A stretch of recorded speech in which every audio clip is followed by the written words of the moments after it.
Over to you, Paily sir, for your much-awaited session on instrumental delivery.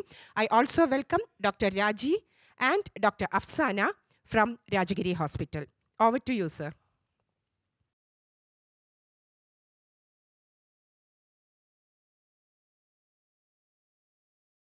The need is because, as all of you know, instrumental deliveries, or as people call it as operative vaginal deliveries or assisted vaginal deliveries, are declining rapidly. In fact, it's a dying art, we can call it. Why it is a dying art? We'll come to it in a minute. What are the instrumental deliveries? Again, I will go through that briefly, and hopefully will show you some of the messages I want to convey in terms of how to continue to use instrumental deliveries safely. Because the reason why people are abandoning instrumental deliveries is because of the complications. Complications to the mother as well as to the fetus. And people, if anything goes wrong, immediately ask you, is it not because you applied that instrument or this instrument? And that is where we need to be putting all these into a scientific footing. And I thought I will go through this step by step to bring to your attention why we should still continue to honor and practice instrumental deliveries. Because as long as we allow vaginal deliveries, unfortunately there are people who argue that there is no place for vaginal deliveries. To them, I have no answer. But if you believe in having vaginal deliveries, then there will be a need to help out. To help out the mother, to help out the fetus, so that we will have the optimum outcome.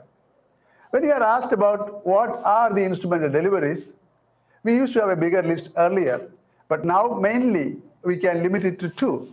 One is the instrumental delivery, as everybody knows, is the forceps, and the second is the ventouse, or the vacuum, as we call it. Earlier years, if we were asked what are the instrumental deliveries, we would have probably answered saying about destructive operations also, but that we don't consider much and important anyway these days, even though personally I feel that every obstetrician should have a minimum of instruments to do as destructive operation when they feel that a baby is dead or non-salvageable, and delivering that vaginally will make it easier and better for the mother.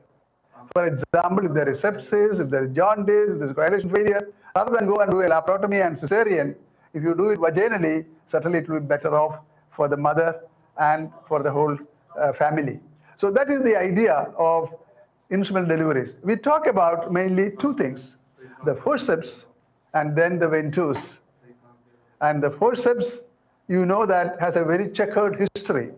For the last nearly 4 centuries, forceps had been there in use, but even before that, but it came into the obstetric domain only after the Chamberlain family secret was let out. And after that, there was a rush of innovations. Many types of forceps have been developed, and when the images come, I will show you what those instruments were previously and what all innovations were made. But of late, we know that we have made, and I hope you all know that, we have made some changes in the forceps befitting the present concepts in obstetric practice. And the changes we made were, unlike the previous ones, seniors among you will remember, we all had the axis traction forceps. We all have questioned students about the Piper's forceps. And of course, we even now in some centers talk about the Keelan's forceps. But by and large, forceps delivery at the moment means a low forceps or an outlet forceps. And for a low forceps or an outlet forceps, definition I'll come to in a minute, you don't need axis traction forceps. You don't need such big instruments which will be traumatic to the mother as well as to the baby. And that is why we developed these instruments. You will not be able to appreciate the difference in the size unless I have a comparison with that. And we developed these two forceps. One is the regular, this is the mini. These two forceps, as you can see, have very little distance between the two blades. This is actually only 2.25 inches. This is actually 2.75 inches.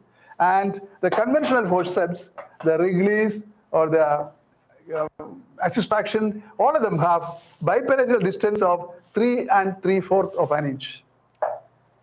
3 and of course 5 by 8 of an inch. So we have brought it down by about 0.75 of an inch. 0.75 inch means about 1.5 centimeter. And that difference, even though it doesn't appear to be big, when you keep the blades open that much, you imagine the circumference of that circle that it exerts on the vagina and the maternal tissues, which will cause damage to the mother, to the maternal tissues. And that is why we thought we can make changes. We took away the pelvic curve. There's a very little pelvic curve now.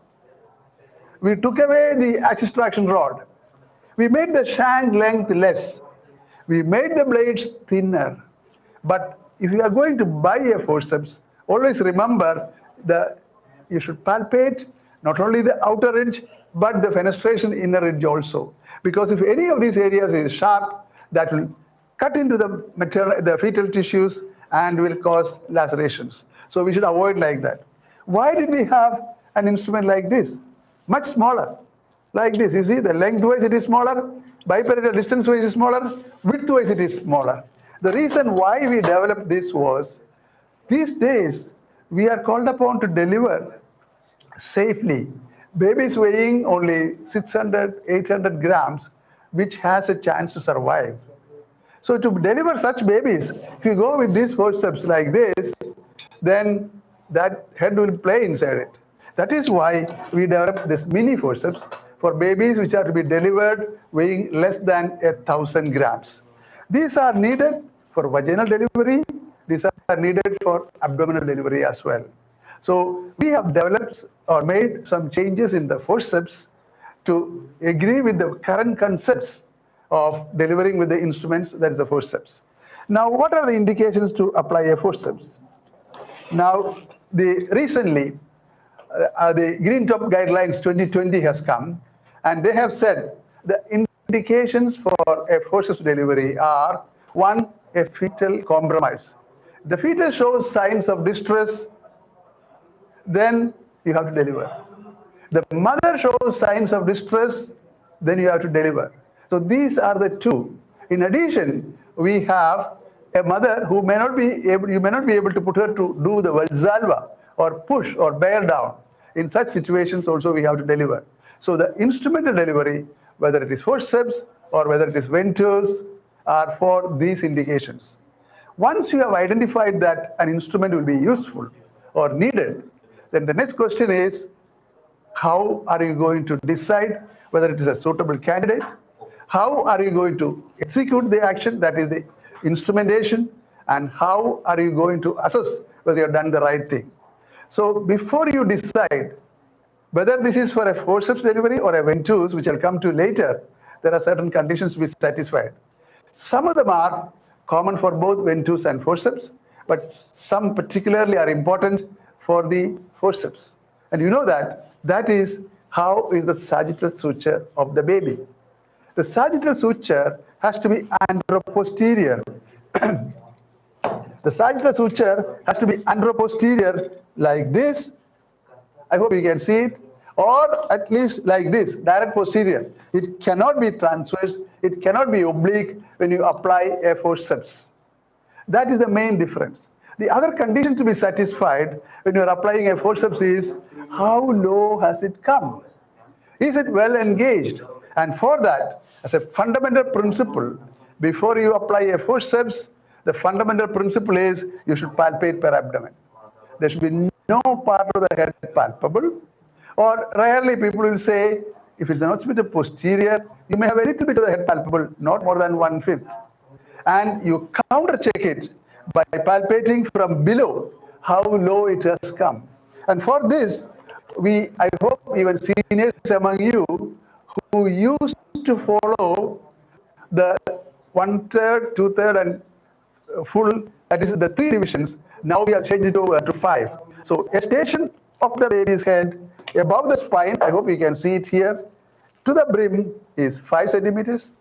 Below the spine to the outside is 5 centimeters. So this total 10 centimeter is the length of the birth canal that the baby has to traverse. And a baby which has to traverse should have had the head come at least 2 centimeters below the spine. Rare occasions you may apply it at 1 centimeter below the spine. Then it becomes a mid forceps. A low forceps is one where it has come at least 2 centimeters below the spine or lower, but not up to the perineum or not up to the pelvic floor. So we have modern obstetrics. We follow the American College guidelines or recommendation that we have 3 types of forceps depending on the station. And the lowermost or the outlet is just a help out. For that, the head has to come to the pelvic floor. You should be able to see the scalp without separating the labia, and then the head ideally should be under posterior sagittal. Maximum you can go up to 45 degrees from the midline. If these conditions are satisfied, it's an outlet forceps. Above that, up to a level of +2, that is 2 centimeters below, is a low forceps. Low forceps itself is divided into 2. If the low forceps, the head is transversely placed, that is different from a low forceps when the head is anteroposterior. So for both these, we call as low forceps for all these things. So we have these 3 types of forceps delivery depending on the station. The other condition to be satisfied is whether the head is rotated, and of course per abdomen you should palpate before you apply it. Which instrument will you choose? We don't usually practice rotational forceps anymore, but instead if the head is not fully rotated, what we have to do is we have to rotate it ourselves. You remember rotational forceps were there before. You would have seen at least pictures of the Barton's forceps. You would have seen the Keelan's forceps, which can be used to hold the head on both sides like this transversely, and then you can rotate it to bring the occiput anteroposterior, either anterior or posterior. Ideally it should be the anterior, but sometimes deliberately you may push it posteriorly to make it a direct occipito-posterior. Whichever it is, a forceps delivery should be attempted only if you can make the sagittal suture anteroposterior. If you cannot, then you should rotate it. And a simple way of rotation that we developed is the digital rotation. Previously, I am sure seniors among you may remember the classical manual rotation. Manual rotation means the head is transversely placed, you go up with your hand, push it up, disimpact, rotate it so that it becomes occiput anterior. Whereas what we have developed is you don't have to push up. You don't have, for that you have to put the patient under anesthesia and in the theater. Here, what you can do is, if you palpate on the surface for the suture line, and if it's a right occipito transverse, the head is like this, you can feel the posterior edge of the parietal bone. To that you apply the tip of your finger like that, and the other hand over the sinciput, and then just rotate it like that. That is rotating the head digitally. So we call it digital rotation, which after a while you will get used to it. So even if the head is say 45 degrees from the midline, you can just digitally rotate it and apply it.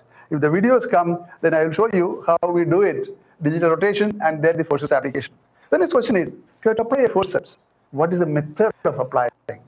Earlier, remember, again, years gone by, when we were students, we were taught to hold one blade like a spoon, the other blade like a dagger and all that. All those are gone. What we suggest now is that you should take the forceps, assemble it in front of the patient, find out which is the left blade, take the left blade first, and then apply it directly like this. You apply the blade directly, and the other blade you apply directly under the guidance of your finger. Create a wedge between the head and the pelvic side wall with your fingers and apply the blades like that directly, rather than, as we are told again earlier, to apply it over the side of the face and rotate it or shift it to the side and all that. All those things are gone. Direct application. So in applying the forceps, the most important point is the station, then the position, and once you have applied it, the question is, how are you going to give the traction? Because what is happening is, when you have applied the forceps and then when you are giving the traction, if this is the head, and if you are giving the traction, there's a mechanism or a method by which you do it. You should be very steady and gentle. And as you come up here anteriorly, then slowly following the course the head would have taken, you follow the traction also. Follow the curve of Caras, as we call it. So this is how we have to safely apply the forceps. And as soon as the baby comes out, you may, of course, clean his face, show to the mother. Hopefully with the video, I will show you if that works out. Now, what is the trend across the world? It used to be about 10% of vaginal deliveries. In the UK, it is still round about there. But in America, it has rapidly fallen. Only about 3.6% of total vaginal deliveries is by the instruments. And even of that, only 1/6 is by the forceps. The rest is with the ventouse. In our own institute, we have almost about 20% instrumental deliveries. Of course, to some extent, this is because of the very high the epidural rate that we have. Can you repeat? The audio was not clear. So blade application, the blade application, I was told, was not clear. You have to make sure that you apply it directly. So you identify the right and the left blade by a ghost application in front of the mother. Identify the left blade, which is the left blade here, left going to the left side of the mother, and with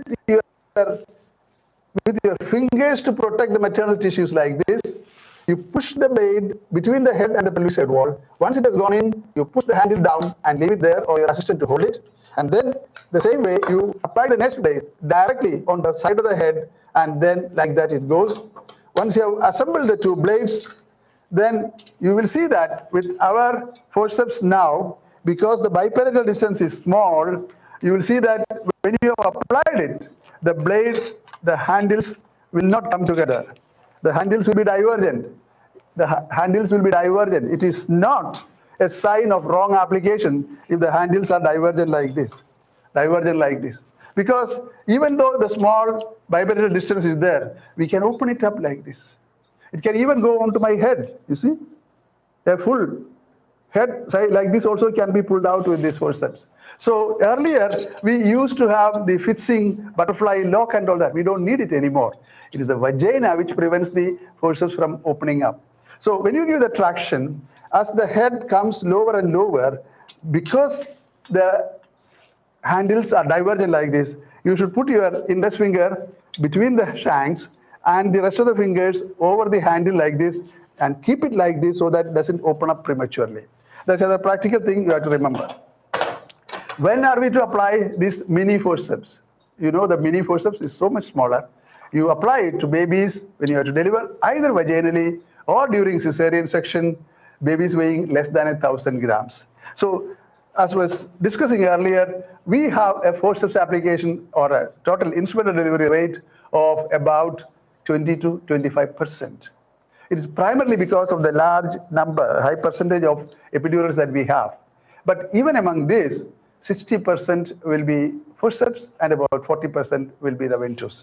So that is about the forceps application. My request is that when you go to select a forceps, if at all, you should see it, make sure it is not a very huge, gigantic size.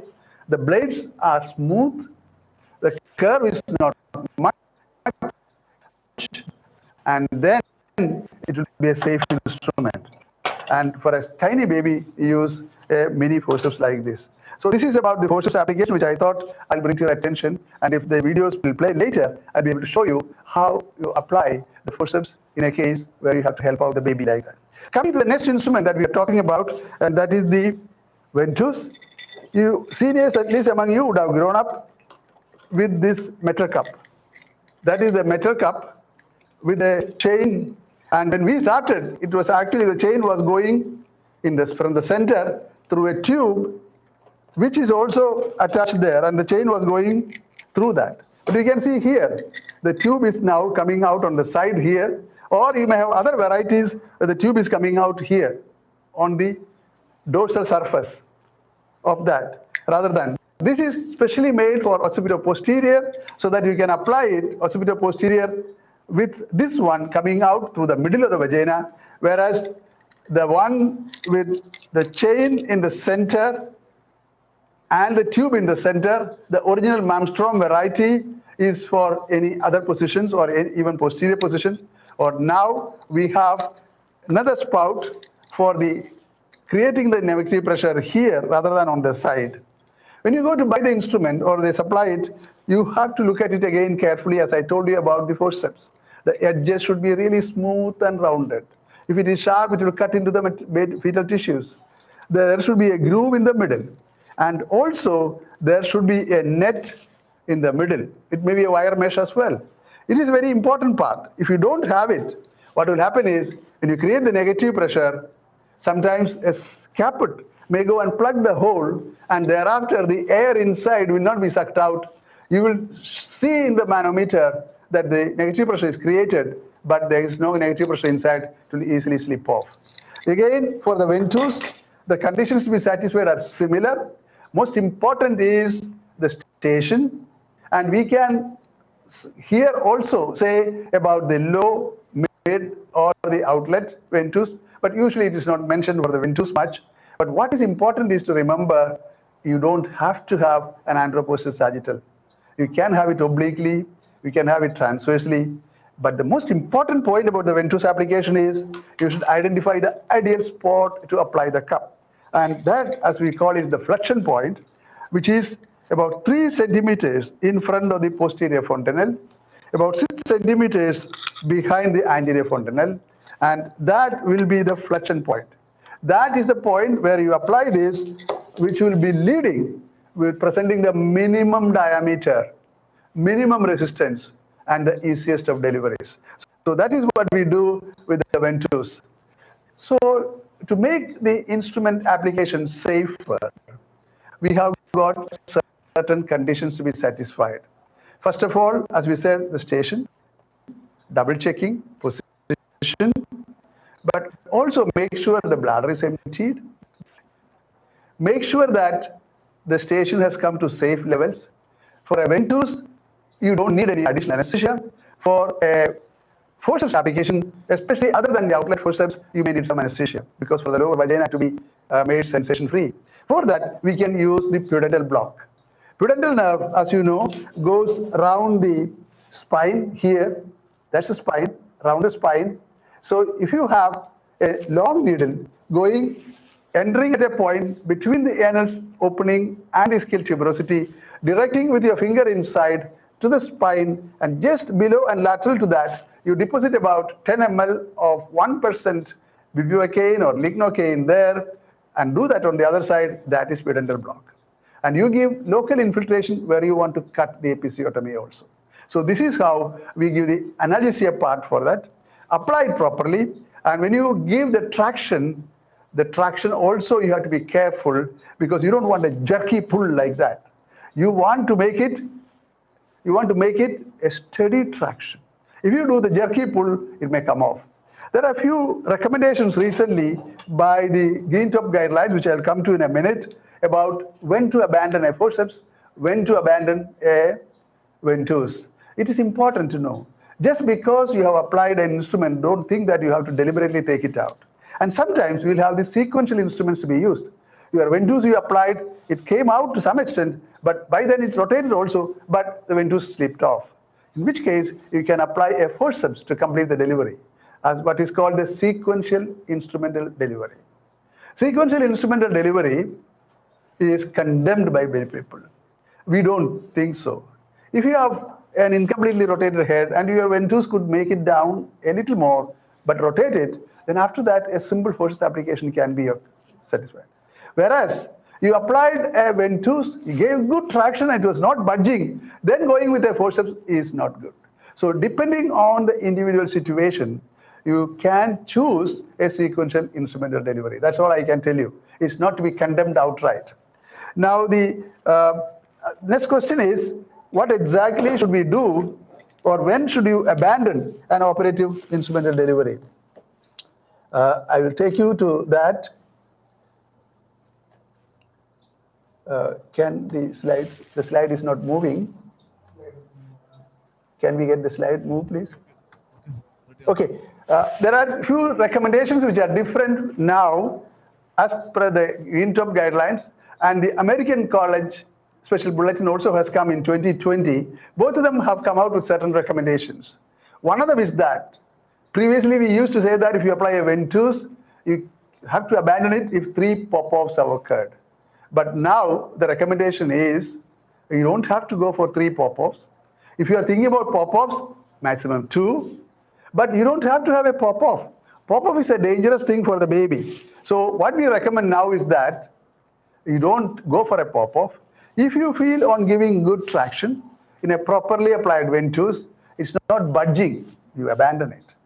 If you applied the forceps and you try to pull, it's not budging, you abandon it. You don't have to wait for a pop-off. Pop-off you may sometimes, suppose you applied ventouse, the negative pressure creation was not good, and when you pulled, it came off. That's not really a pop-off. A real pop-off means you had the good negative pressure and it was not budging, and then it came off. That's a pop-off, and that's a dangerous thing for the baby because it recoils back. So we don't go by pop-off anymore.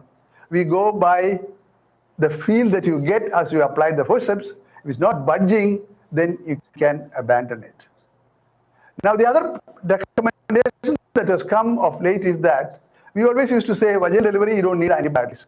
But the recent Green Top guidelines say that if it's an instrumental delivery, you better give 1 shot of broad spectrum or even amoxiclav antibiotic. The next thing is, if you had a trial forceps in theater, trial forceps is one where you have your own doubts. It's not going to be an easy delivery. In which case, you take the patient to theater and apply the instrument. That is a trial instrument. And of course, it may be a forceps. In such cases, they recommend that you better use or give catheterization until the bladder function has come back to the tone has come back to normal. Otherwise, there can be bladder dysfunction later on. So these are a few thoughts I had about the instrumental deliveries, the forceps primarily, the ventouse, select your instrument properly, and of course, if you have any difficulty, abandon it. Now, what complications can occur as a result of this? Maternal complications is, as you know, the tears that can happen in the vagina or in the perineum. That's our main worry. And complete perineal tear is a nightmare of the obstetrician, especially if we create it. So it is accepted that in case of instrument deliveries, there is likely to be more of obstetric anal sphincter injury, OSC, as they call it. But our aim should be to not have it. So there are certain precautions we have to take. First and foremost is whether there is a role for episiotomy. Right medial lateral episiotomy is what we recommend. The Westerners used to ridicule us, but now they also have started to agree that there is a role for medial lateral episiotomy. If at all you are giving, don't give midline, but medial lateral episiotomy. The next question is, you stretch the perineum. And now it is even recommended that you stretch the perineum in the last few weeks of pregnancy. Ask the patient to do it herself. You make sure that you have the perineal muscle stretched by encouraging squatting position by the patient. And in some countries, some cultures, even the husband may help to iron out the perineum beforehand. And on table, when you are conducting the delivery also with lubricant, you can iron out the perineum. That will help to reduce the tear extending. Slow delivery.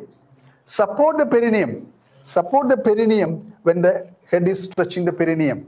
These are the things that you have to keep in mind in avoiding perineal tears. Perineal tear, complete perineal tear, as you know, is divided into degrees, 3A, B, C, and of course there is a grade 4 also. Now, if you have a 3A tear, it may not matter much, but even any damage to the sphincter is to be avoided, so we should try to avoid it, and the main safeguard is proper support. This can happen with the ventouse, this can happen with the forceps. Forceps, of course, has more. But please remember, in practice, it is not usually the head that causes the complete tear. After the head has come out, when the shoulders come, that's the time when usually tears occur. So we should make sure that the same care is taken to protect the perineum when the shoulder is coming out. And what we have observed is, it's not just the shoulder alone. Very often the baby may come out with one hand by the side, and that is what causes the tear more likely. So if you feel the hand is there, you should push it up and then try to take the shoulder. Anterior shoulder to be brought under the symphysis first, then slowly taking the posterior shoulder, then horizontally pulling the baby. That's the way to deliver the shoulders. That will reduce the chance of penile tear. What about the baby? It is known that instrument deliveries may have some chance of lacerations, some chance, especially the venous subgaleal hematoma, some conjunctival bleeding. All these are possible. But the chance of a subdural hematoma is only 1 in 1,000, and the intracranial bleeding is likely to be only 1 in 10,000. So we have to make sure that we apply the instrument, select it properly, apply it properly at the right time, so that we get all the advantages without the disadvantages. That should be our attitude, our policy, and our philosophy in dealing with instrumental deliveries. So I think that's what I wanted to convey to you. It is not an instrument to be abandoned. It is to be kept alive. As long as we have vaginal deliveries, you may need it. And this is the best step that we can take to reduce the skyrocketing of the cesarean section rates, not only in our community, all over the world. Thank you very much. If there are any queries, then certainly I can take them. I should thank TOGS and, of course, its leaders, Ambujam, Deepthi, Venu, Nishi, Rashmi, and all my friends. And the occasion is again bringing in sadness as well, because we lost Narendran at a very young age, and that sadness is still there. At least we are trying to compensate for that loss by using that as an opportunity to deliver messages and to enlarge our knowledge sphere. But to all of you, thank you very much for your attention. Are there some queries?